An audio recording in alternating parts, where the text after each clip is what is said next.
அனைவருக்கும் வணக்கம் நண்பர்களே.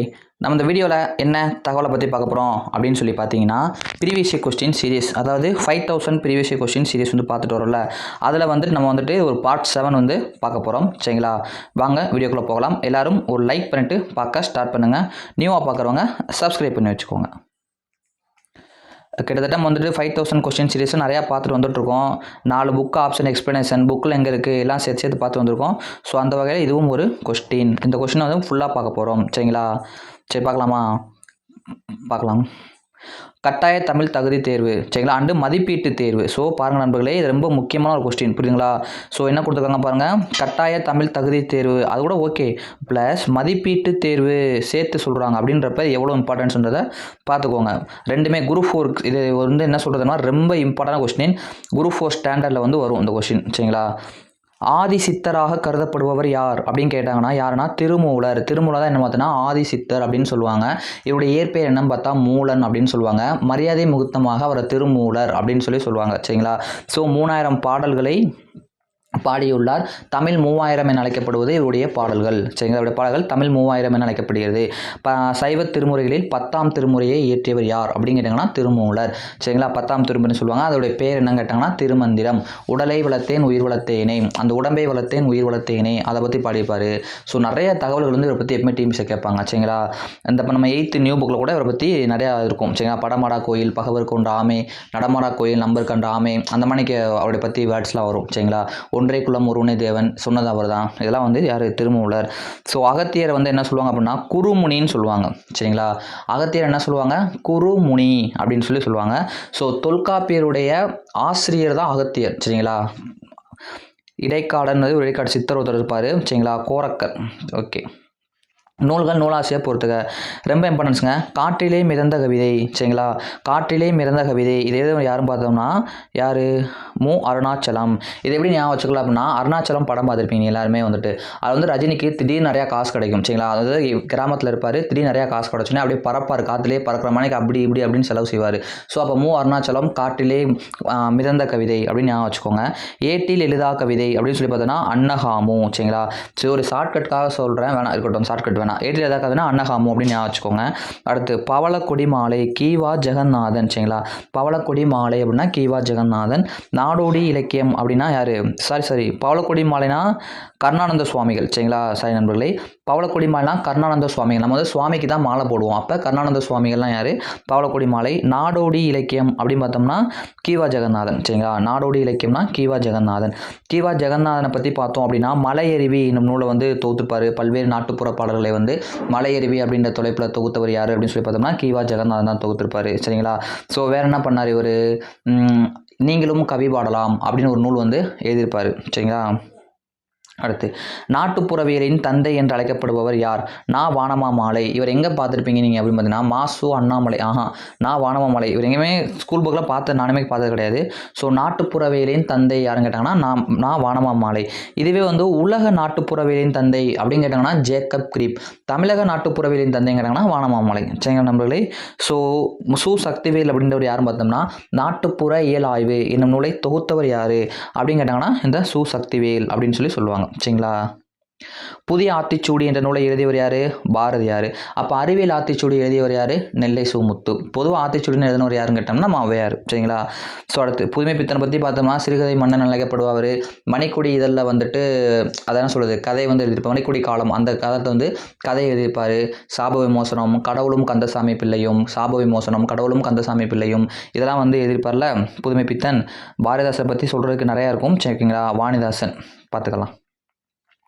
பாண்டிய நாடு டேஸ் வளம் மிக்கது, பாண்டிய நாடு முத்து வளம் மிக்கது. சரிங்களா, பாண்டிய நாடு முத்து வளம் மிக்கது அப்படின்னு சொல்லுவாங்க. பாண்டிய நாடு என்னது? முத்து தான். மதுரை, அந்த தூத்துக்குடி, இந்த ஏரியாக்குள்ளே திருநெல்வேலி, இந்த 3 ஏரியா தான் சொல்லுவாங்க. தமிழில் தோன்றிய முதல் நாடக நூல் என்பதுனா மனோன்மணியம். பாருங்க நண்பர்களே, தமிழில் தோன்றிய முதல் நாடக நூல் என்னங்கிறாங்கன்னா மனோன்மணியம். மனோன்மணியத்தை ஏற்று யார்? மனோன்மணியம் பே சுந்தரம் பிள்ளை. சரிங்களா, சுந்தரம் பிள்ளைக்கு எங்கே பல்கலைக்கழகம் இருக்குது?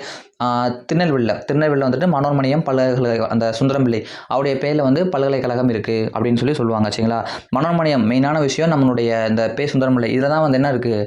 நம்ம நீராறும் கடல் உடுத்தன்னு சொல்லப்படுகின்ற அந்த தமிழ் தாய் வாழ்த்து பாடலை இவர் தான் பாடி இருந்திருப்பார்னு சொல்லுவாங்களே. சரிங்களா, இப்போ தமிழில் தோன்றிய முதல் நாடக நூல் அப்படின்னா மனோன்மணியம் சரிங்களா.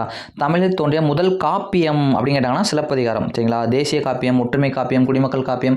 தமிழில் தோன்றிய முதல் காப்பியம்னாலே என்னது சிலப்பதிகாரம் தான். பெண்மையை முதன்மையாக கொண்டு பாடப்பட்ட காப்பியம் அப்படின்னு கேட்டாங்கன்னா மணிமேகலை குறிக்கும் சரிங்களா. அடுத்து இது சீவக சிந்தாமணி என்ன பார்த்தோம்னா விருத்தப்பாக்களால் இயற்றப்பட்ட காப்பியம்.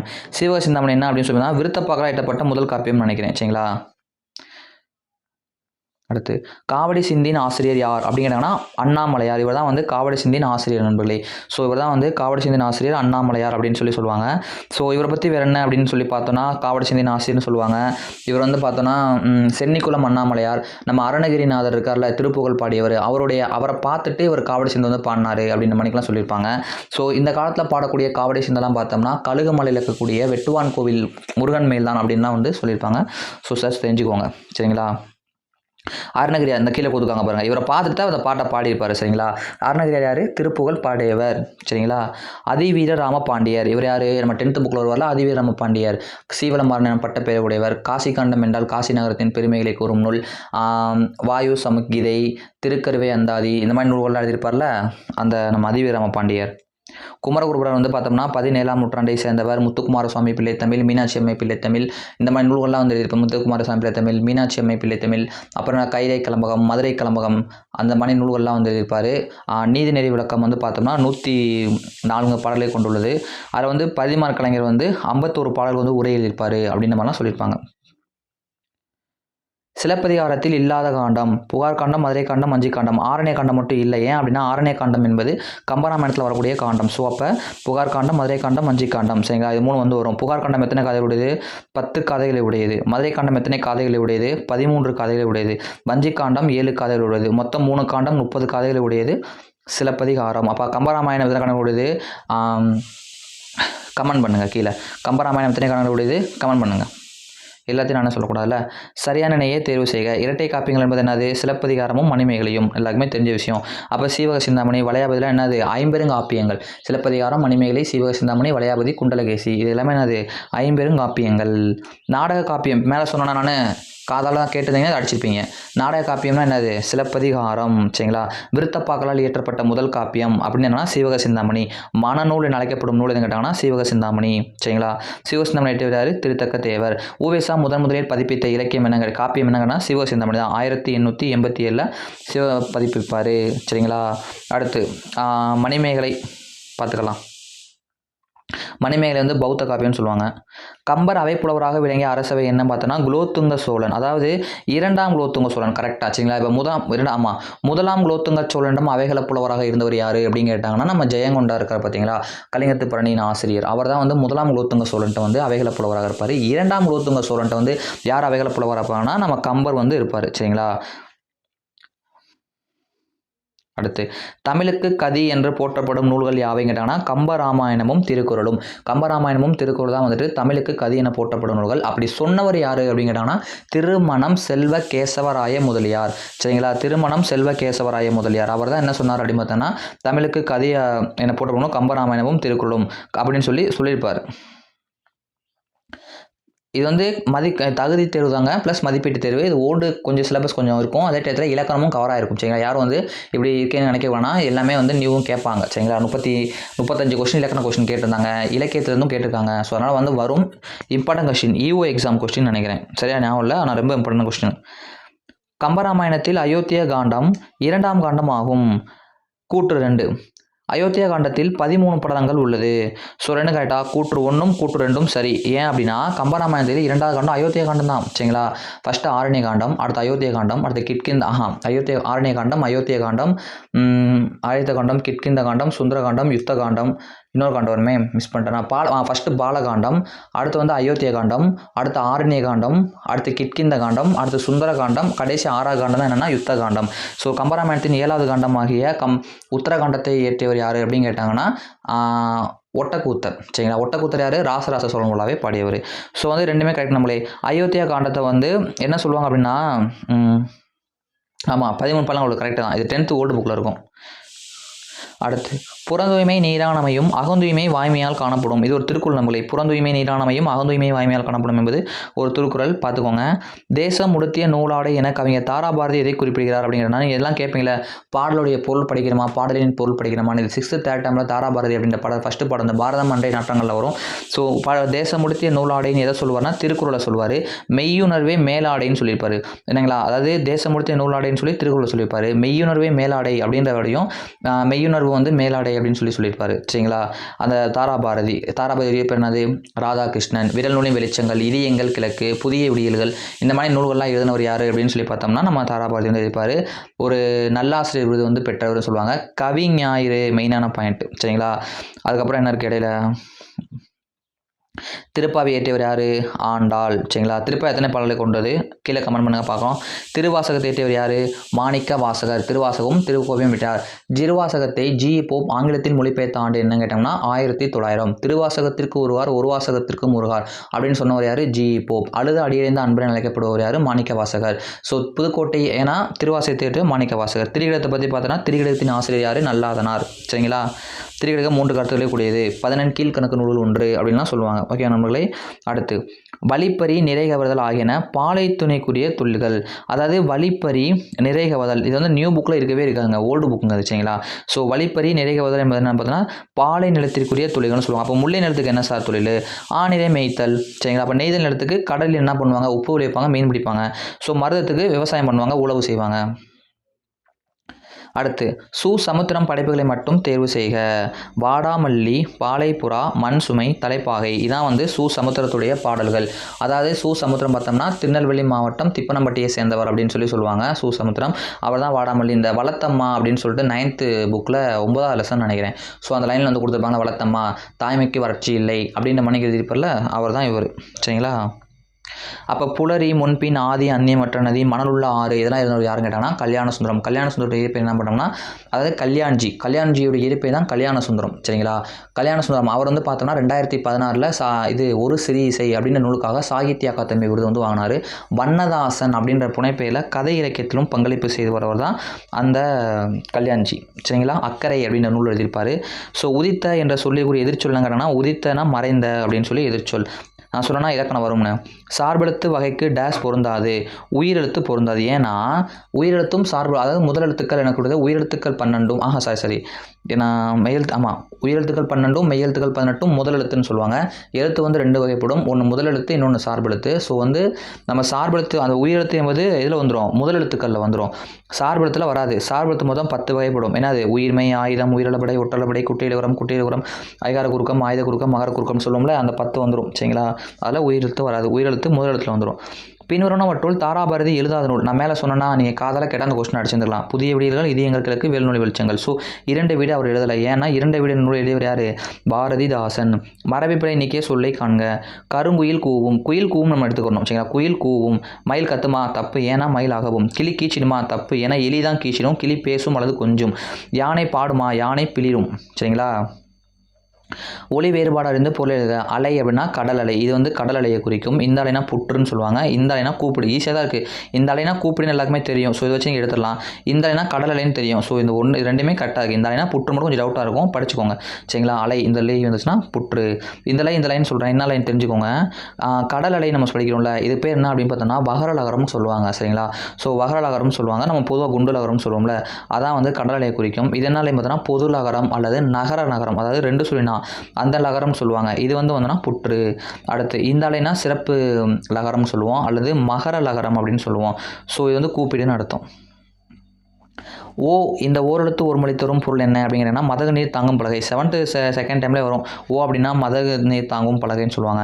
கோ அப்படின்னா மதில் அப்படின்னு சொல்லுவாங்க. கோனா நம்ம அரசன் கேள்விப்பட்டிருப்போம். பட் கோனா மதில் என்பது 2014 ஒரு ப்ரீவியஸ் கொஸ்டினில் கேட்டிருக்காங்க. ஸோ கோனா மதில் இதையும் ஞாபகம் வச்சுக்கோங்க. நிறைய பேருக்கு இது தெரியாது. ஸோ ஞாபகம் வச்சுக்கோங்க. கோனா அரசன் நமக்கு தெரியும், ப்ளஸ் மதிலும் இருக்குது. சரிங்களா.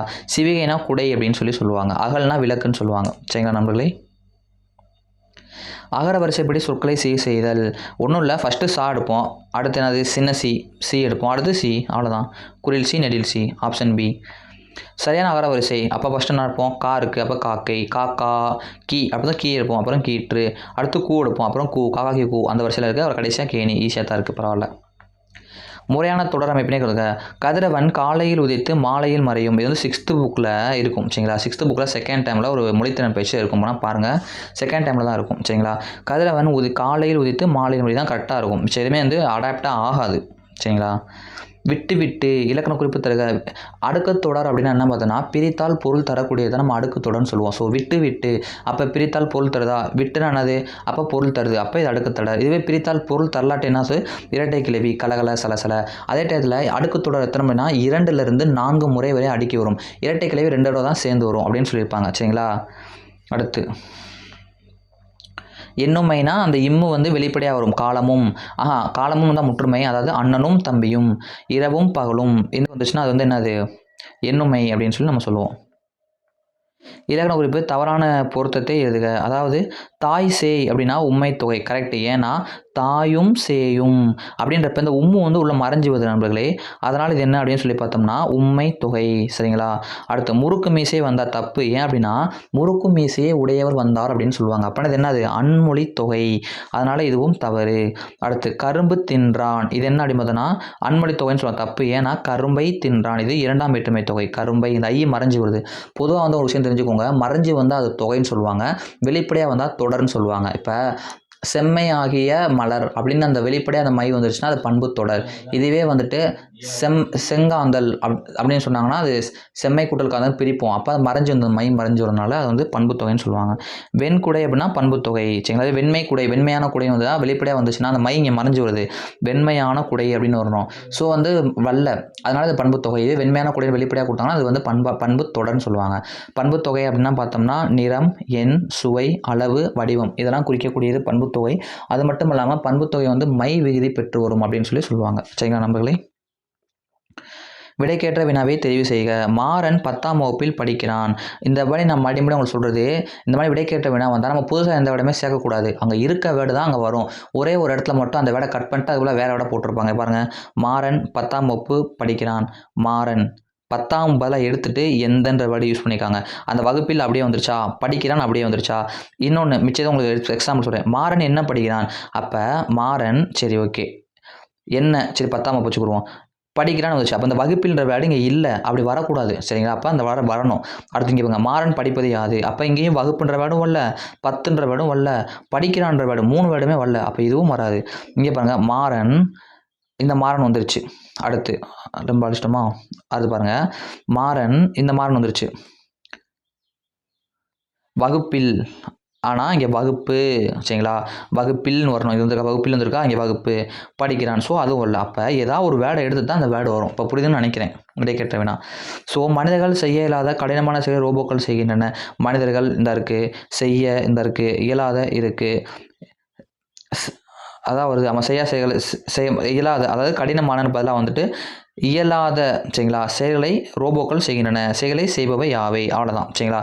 கடினமானக்கு போல இங்கே இயலாத வேர்டு இருக்குது, அவ்வளோதான். மிச்சப்படி எல்லாமே கரெக்டு தான். மலைமுகம் காணா பயிர் போல உவமைக்கு பொருத்தமான சொல்லை தேர்ந்தெடுக்க. வறட்சி, வாட்டம், துன்பம். அதாவது மலைமுகம் காணா பயிர் என்ன ஆகும், மலைமுகம் காணா பயிர் எப்படி ஆகும், வறட்சி ஆகி போய் வாட்டம் ஆயிரும், துன்பமாக போய் அந்த பயிர் வந்து வாடி போயிடும். அதான் சொல்கிறாங்க வறட்சி, வாட்டம், துன்பம் அப்படின்னு சொல்லி சொல்கிறாங்க.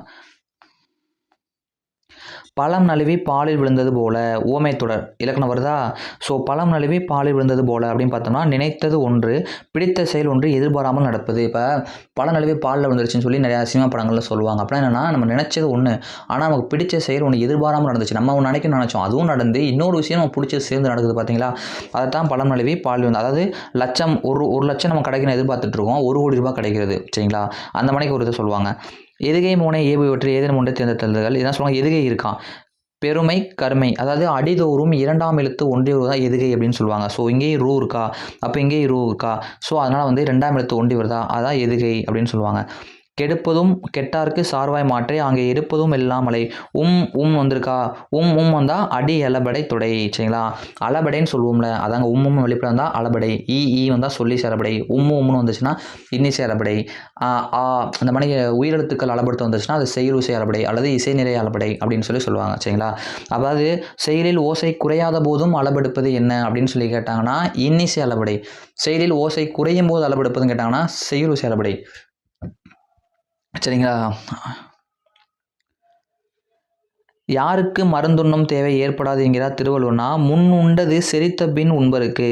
யாருக்கு, அதாவது பசித்த பின் உணவு போற்றக்கூடாது. நம்ம முன்னாடி சாப்பிட்டு நம்ம செரிச்சிருச்சான்னு பார்த்துட்டு நம்ம சாப்பிட்டோம்னா நமக்கு மருந்துன்ற தேவையே ஏற்படாதுன்னு சொல்கிறார். யார் சொல்கிறா அப்படிங்கன்னா திருவள்ளுவர் சொல்கிறாரு. உணவில் சேரும் சிறு நச்சுத்தன்மையை முறிக்கும் மூலிகை. இதான் வந்து ஓல்டு சிலபஸில் இருந்துச்சு, இப்போ கேட்பாங்களான்னு தெரில, பட் தெரிஞ்சு வச்சுக்கோங்க சரிங்களா. கறிவேப்பிலை. தமிழத்துடைய தொன்மையில தான் கேட்கலாம், பார்க்கலாம் கேட்குறாங்கன்னு தெரில. தொன்மை தமிழகத்தில் யவனர் என்று அழைக்கப்பட்டவர்களில் ஒருவர் யார் அப்படின்னு பார்த்தோன்னா கிரேக்கர்கள் சரிங்களா. இது கேட்பாங்க சரிங்களா. தமிழகத்தில் பண்டைய தமிழகத்தில் யவனர்கள் அழைக்கப்பட்டவர் யார் அப்படின்னு பார்த்தோம்னா கிரேக்கர்கள். அவங்க தான் வந்து யவனர்கள் அப்படின்னு சொல்லி நம்ம சொல்லுவோம். அடுத்து யாதும் ஊரே யாவரும் கேளீர் என்ற வரிகளை உணர்த்தும் பண்பு உலக பொதுமை. யாதும் ஊரே யாவரும் கேளீர் 9th புக்கில் இந்த தனிநாயகம் அடிகள் வரும். ஸோ உலக பொதுமை கணியன் பூங்குன்றனார் இயற்றிய ஒரு வரி. அமெரிக்காவுடைய ஐக்கிய நாடுகள் சபையில் உள்ள நுழையும் போது ஃபஸ்ட்டாக அந்த வாசகம் வந்து எழுதி போட்டிருப்பாங்களாம் சரிங்களா. உலக பொதுமை யாதும் ஊரே யாவரும் கேளீர். நாயக்கர்கள் ஆண்ட நிலப்பகுதி பாளையம் என அழைக்கப்படுகிறது. அதான் நீங்கள் கேள்விப்பட்டிருப்பீங்க. பாளையம் அப்படின்னு சொல்லி பார்த்தோம்னா, அதாவது 1528 மதுரை நாயக்கராக விஸ்வநாத நாயக்கர் பதவியேற்பார். அவர் 1529 தன்னுடைய அமைச்சரான அரிநாதருடைய உதவியோட தான் வந்துட்டு என்ன பண்ணுவார் அப்படின்னா பாளையக்கார முறையை தோற்றுவிப்பார். ஸோ அதான் அந்த நாயக்கர் ஆண்ட பகுதி பாளையம் அழைக்கப்பட்டது. ராயபாளையம், ராஜபாளையம், இந்த மாதிரி நிறைய ஊர்கள் வந்து சொல்லுவாங்க சரிங்களா. நான் கோயம்புத்தூர் பக்கம் நிறையா பாளையம் தான் இருக்கும். காரியம்பாளையம் நான் கேள்விப்பட்டிருக்கேன் சரிங்களா. அந்த மாதிரி பாளையம் வந்தாலே என்னென்னா அது வந்து நாயக்கர் ஆண்ட பகுதி அப்படின்னு சொல்லுவாங்க. பழங்காலத்தில் கடற்கரைகளில் உருவான பேரூர்கள் பட்டினம் சரிங்களா. பழங்காலத்தில் கடற்கரை இது கேட்பாங்க சரிங்களா. கடற்கரையில் உருவான பேரூர்கள்னால் பட்டினம் சொல்லுவாங்க. சிற்றூர்கள் அப்படின்னா பாக்கம் அப்படின்னு சொல்லுவாங்க சரிங்களா. அடுத்து தலைவர்களை உருவாக்குபவர்னா காமராஜர் 9 வருடங்கள் சிஎம்ஆர் இருந்தவர். தலைவர்களை உருவாக்குபவர் இது அதாவது என்ன சொல்லுவாங்க, ஒரு கருப்பு காந்தி, ஏழை பங்காளர், இந்த மாதிரி நிறையா சொல்லுவாங்களா. கருப்பு காந்தி, ஏழை பங்காளர், வேறு என்ன சொல்லுவாங்க டக்குன்னு வருது, கல்வி வள்ளல் சரிங்களா. ஜூலை 15 இவருடைய கல்வி வளர்ச்சி நாள், இவருடைய பிறந்தநாள் கல்வி வளர்ச்சி நாள் சொல்லுவாங்க. ஸோ தலைவரை உருவாக்குவார்னா இவர். அப்போ இவர் எம்ஜிஆர் புரட்சி நடிகரா? ஆமாம், புரட்சி தலைவர் அவர் தானே. புரட்சி நடிகர். அப்புறம் என்ன சொல்லுவாங்க, பொன்மனச்செம்மல், இதெல்லாம் எம்ஜிஆரை சொல்லுவாங்க சரிங்களா. இந்திரா காந்தியை இரும்பு பெண்மணி, இந்தியாவின் இரும்பு பெண்மணின்னு சொல்லுவாங்க. பேரறிஞர் அண்ணா. பெண்ணுரிமைக்கு ஊர் விளைவிக்கும் பழைய நம்பிக்கைகளை ஏற்க மறுத்தவர் பெரியார். பெண்ணுரிமைக்கு ஊர் விளைவிக்கும் பழைய நம்பிக்கை மறுத்தவர் பெரியார். இதெல்லாம் மனப்பாடம் பண்ணிக்கோங்க நண்பர்களே. வீரமாமுனிவர் தொகுத்த அகராதி சதுர அகராதி. தமிழின் முதல் அகராதி எதுன்னு கேட்டாலும் சதுர அகராதி தான். வீரமாமுனி தொகுத்த அகராதி சதுர அகராதி சரிங்களா. சரியானதை கண்டறிக. தேவநேய பாவாணர் அகர முதலில் திட்டகனாக பணியாற்றினார். ஆமாம், 10th ஃபர்ஸ்ட்டில் இருக்குது. தமிழ் சொல்லாட்சி உச்சம் தொட்டவர். ஆமாம். உலக தமிழ் கழகத்தை நிறுவி தலைவராக இருந்தவர். ஆமாம். செந்தமிழ் சொற்புறப்பில் அகரமுதல் தலைவராக இருந்தார். அதுவும் கரெக்டு. ஸோ அனைத்தும் சரி அப்படின்னு சொல்லுவாங்க. தமிழ் விடு தூது என்னும் சிற்றிலக்கிய நூலை 1930 முதலில் பதிப்பித்தவர் யாருன்னா ஊவேசா. 9th வரும். ஸோ தமிழ் விடு தூது பதித்தவர் யார்? ஊவேசா. நாமும் வெங்கடசாமி நாட்டார் வந்து சிலப்பதிகாரம் லிட்டராக வருவார். ஸோ திருவிக்கா வந்து தமிழ் தென்றல், மேடை பேச்சின் முன்னோடி, பதிமார் கலைஞர் பற்றி நிறையா விஷயங்கள் இருக்கும். 14 வரி செயல் வரி வடிவத்தை அறிமுகம் செய்தவர். பேசப்படுவதும் கேட்கப்படுவதுமே உண்மையான மொழி என்றவர் சொன்னது யாருன்னு பார்த்தோம்னா மூவா. 7th புக்கில் வந்து இருக்கும் சரிங்களா. அடுத்து சமயத்துறையில் வடமொழி ஆதிக்கம் அதிகம் இருந்தும் தமிழ் செல்வாக்கு பெற்றிருந்தது. ஆழ்வார்களும் நாயன்மார்களும் பக்தி பாடல்களை தமிழே வழங்கினர். கரெக்டான வேர்டு சரிங்களா. சமயத்துறையில் வடமொழி ஆதிக்கம் இருந்துச்சு, இருந்தாலும் கூட ஆழ்வார்களும் நாயன்மார்களும் பக்தி பாடல்கள் தமிழில் பல காரணமாக இருந்தாங்கன்னு சொல்லியிருப்பாங்க. ஸோ கூத்துப்பட்டறை வந்து நான் முத்துச்சாமி 10th புக்கில் இருக்கும், நீங்கள் பார்த்துருப்பீங்க. அடுத்து கண்ணீர் பூக்கள் கவிதை தொகுப்பை இயற்றியவர் பார்த்தா மேத்தா. இவர் தான் வந்து கண்ணீர் பூக்கள் வந்து எழுதியிருப்பார் சரிங்களா. கண்ணீர் பூக்கள் ஆகாயத்துக்கு கடத்தை விடுநூலுக்காக 2006 சாகித்ய அகாதமி வாங்கியிருப்பார் மேத்தா. கண்ணீர் பூக்கள், ஊர்வலம், மகடநிலா, சோழநிலா, இந்த நூல்களாக இயற்றியவர் பார்த்தோன்னா இந்த மேத்தா. முடியரசன் சாகித்ய அகாதமினா தெரியல. கண்ணதாசன் வந்து 1980 வந்து சேரமான் காதலி இந்த நூலுக்காக சாகித்ய அகாதமி வாங்கியிருப்பார். கவிக்கோ அப்துல் ரஹ்மான் வந்து ஏதோ நூல் எழுதிப்பார், டக்குன்னு வரல. ஸோ வந்து நம்மளே இந்த இதில் வந்து 50 கொஸ்டின் பார்த்துக்கோம். நெக்ஸ்ட் பார்ட்டில் ஒரு 50 கொஸ்டின் பார்க்கலாம். இந்த வீடியோ பிடிச்சிருந்தாங்க லைக் பண்ணுங்கள், உங்கள் ஃப்ரெண்ட்ஸுக்கும் ஷேர் பண்ணுங்கள். உங்களுடைய சஜஷனை கீழே கமெண்ட் பண்ணுங்கள். தேங்க்யூ.